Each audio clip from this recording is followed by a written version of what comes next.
EU tunnetaan myös Keski-Pohjanmaalla parhaiten arkisista asioista, jotka ovat syntyneet maaseudulle maaseuturahaston turvin. Kannuksen 3 kylälle valmistui kullekin oma leikkipuisto, joka palvelee kylän lapsia. Mitä oli ennen tätä? No semmoinen laho rimpuilutelin, josta narut oli poikki ja sitten oli ruosteinen kiikku. Kaikkinensa 3 kylän ulkoilupaikat ja leikkivälineet maksoivat 180 000 €, josta EU maksoi reilut 2/3. Kunnan osuus jäi 5% ja kyläyhdistykset kuittasivat suurimman osan maksuosuudestaan talkootöinä. Pienimuotoisten arkihankkeiden rinnalla puhaltavat suuret ideat ja tuulet, jotka liittyvät alueen teollisuuteen ja sen kehittämiseen. Kokkolan suurteollisuus työllistää jo 2000 ihmistä.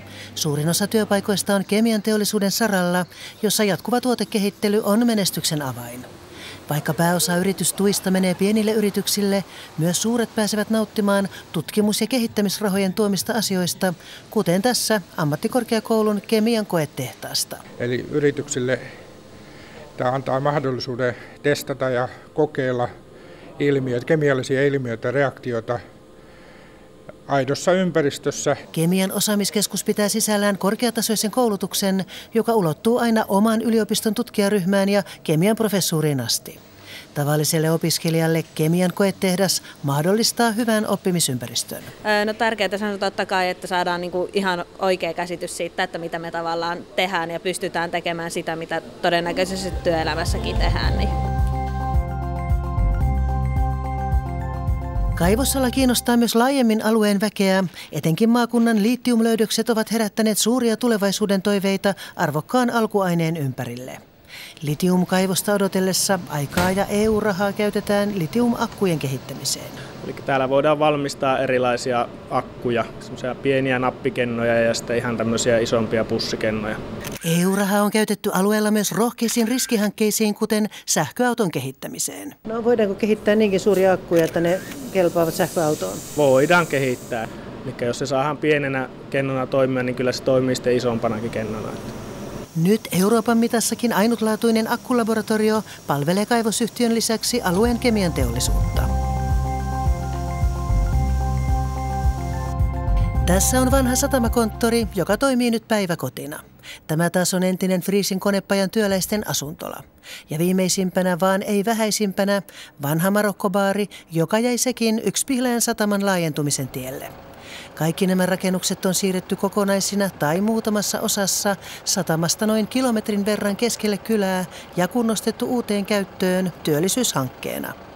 ESR-rahaa rakennusten siirtohankkeeseen tuli noin 100 000 €, millä oli suuri merkitys. Tärkeämpi työllistää se ihmisiä just. Ainakin mun ikäisiä, että hän nyt mihinkään kovin suosittu työntekijä enää tässä iässä ole kuitenkaan. Kannuksessa puolestaan ESR-rahoituksella otettiin nopeasti kiinni tilanteeseen, jossa Poutun Atrialle myymä lihanleikkuuyksikkö irtisanoi yllättäen 100 työntekijää. Jo irtisanomisaikana tuonne tehtaalle saatiin henkilö, joka auttoi näitä irtisanottuja henkilöitä hakemaan uudelleen koulutusta ja tutustumaan työpaikkoihin ja käytettiin se aika todella hyvin hyödyksi. Hanke onnistui, kun irtisanomisaika umpeutui, peräti 4/5 irtisanotusta oli uusi työ tai koulutuspaikka valmiina. Täällä keskellä ei mitään. Toholamin Sykäräisissä toimii tänä päivänä jo useita yrityksiä. Kaikki lähti kuitenkin liikkeelle paikallisesta vedestä. No idea on lähtenyt silloin 90-luvun alussa edellisestä finanssikriisistä ja maatalous oli silloin kurimuksessa ja oli vaikeuksia löytää mitään semmoista tulevaisuuden toimintaa. Ja sisko sitten vinkkasi Lontoon kautta, että ruvekaa pullottamaan vettä, että he ei saa täällä edes pullosta niin hyvää vettä, mitä me juodaan täällä Raanasta. Härkänevän Multilan lähteen vettä ryhdyttiin pullottamaan ja viemään ensiksi Venäjälle. Tänä päivänä sitä juodaan jo monissa maissa, vaikka päämarkkina-alue on edelleen Suomessa. Alkuvaiheen EU-tuki oli arvokas sysäys syrjäseudun yritystoiminnalle. Meidän mielestä tällä hetkellä ainakin Suomen valtio on nettosaajana reilusti ja kesäaikana jopa 120 henkiä on tälläkin alueella töissä. EU-tuella on kehitetty myös ikäihmisten käyttöön sopivia kuntosalilaitteita ja Smart Card-järjestelmä, joka tallentaa suoritukset, kertoo kunnon kohentumisesta ja motivoi sitä kautta ikäihmiset liikkumaan. Nämä heurilaitteethan on kaiken kaikkiaan ikäihmisiä varten erittäin hyviä, koska näissä ei tule sellaista kuormitusta, joka mekaanisissa laitteissa tulee. Nyt kun katsotaan, että mikä tämä ikäkehittyminen on sinne vuoteen 2030 esimerkiksi, niin plus 75-vuotiaiden määrä on todellakin melkein pelottava. Ja kaikki ei varmastikaan löydä sitten palveluasumismuotoja, vaan kyllä täytyy pystyä myös kotona asumaan niin kauan kuin mahdollista. Terveysteknologia kehittyy huimaa vauhtia myös sairaalan hoitotyössä. Kattava maakuntaverkko mahdollistaa lääkärin etäkonsultoinnin sinne, mistä akuuttitapauksissa on jopa 100 kilometrin matka lääkäriin. Perhossa esimerkiksi asiakas kautta potilas menee sinne perhon lääkärikeskukseen tai terveysasemalle ja siellä sitten se avustava henkilö, joka on esimerkiksi sairaanhoitaja, niin tekee se itse kuvan oton ja täällä sitten asiantuntija erikoislääkäri katsoo sitten ihan reaaliaikaisesti, että jaha, tässä on tämän tapainen juttu. Tulevaisuuden terveydenhoidossa teknologia nousee yhä arvokkaammaksi asiaksi. Kaikki tämä tapahtuu tietoturvallisesti, tietosuojatusti ja siinä meillä on tämä meidän maakuntaverkko hyvä, koska se on alusta loppuun asti meidän oma verkko.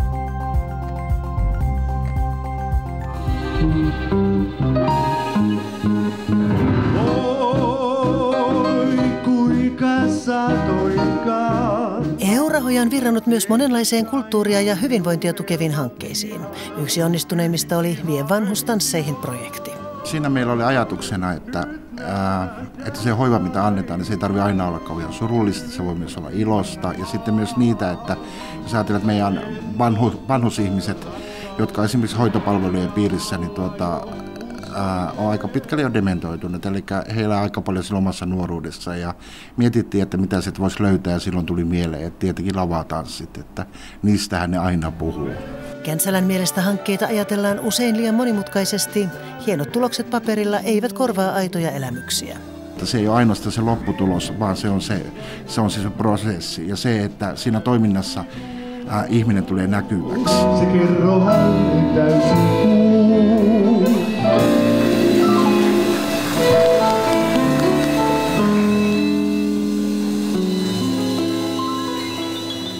EUn uusi ohjelmakausi haluaa olla entistä konkreettisempi, vaikuttavampi, näkyvämpi ja kansalaislähtöisempi. Keski-Pohjanmaalla on satsattu tähänkin saakka pieniin yrityksiin ja alueen omiin vahvuuksiin, kuten veneteollisuuteen, eikä linja muutu jatkossakaan. Alueelle on tähän saakka saatu vuosittain enemmän tukea kuin laskennallinen osuus on ollut, eli toimijat ovat olleet aktiivisia. Kaupunkilaisia lämmittänee tieto, että maaseudun LEADER-rahoitus rantautuu myös kaupunkialueille. Kansalaislähtöinen taajamien kehittäminen avaa uusia mahdollisuuksia, vaikka jo tähän saakka EU-rahoja on voitu hyödyntää esimerkiksi kävelykeskustan kohentamisessa, erilaisissa ympäristöprojekteissa tai asuinalueen viihtyisyyden parantamisessa. Euroopan unionin ohjelmakausi 2007-2013 on edennyt Keski-Pohjanmaalla suotuisissa tuulissa. EUlta olemme saaneet alueen käyttöön euroja noin 50 miljoonaa, Suomen valtiolta 40 miljoonaa ja alueen kunnilta reilu 10 miljoonaa. Eli yhteensä noin 100 miljoonan euron panostus. Hyvinvoinnin tutkimus- ja kehittämistoimintaan, paikalliseen kehittämiseen ja työllisyyden edistämiseen on laitettu noin 8 miljoonaa euroa. Hyvinvoinnissahan tärkeintä on työllisyys ja työpaikat ovatkin kehittyneet Keski-Pohjanmaalla paremmin kuin koko maassa keskimäärin. Ja myös työttömyys on saatu painettua reilusti alle 10%. Suorat yritystuet ja yrityksiä palvelevat kehittämishankkeet ovat olleet noin 50 miljoonaa euroa ja yritysten omarahoitusosuus noin 85 miljoonaa euroa. Julkisen tuen vipuvaikutuksella on siis aikaan saatu noin 135 miljoonan euron investoinnit alueelle. Yksityisen sektorin työpaikat ovat kehittyneet ohjelmakaudella yli 6%, joka on paremmin kuin koko maassa keskimäärin, ja yritysten liikevaihto on kehittynyt jopa yli 10%.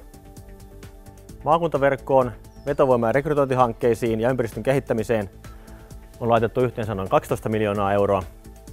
Maakunnan vetovoima onkin kehittynyt suotuisasti, kun muuttotappio on 2000-luvun edetessä kääntynyt positiiviseksi. Tutkimus- ja kehittämis- ja oppimisympäristöihin yritysten teknologiaosaamiseen ja koulutusväyliin on laitettu noin 28 miljoonaa euroa.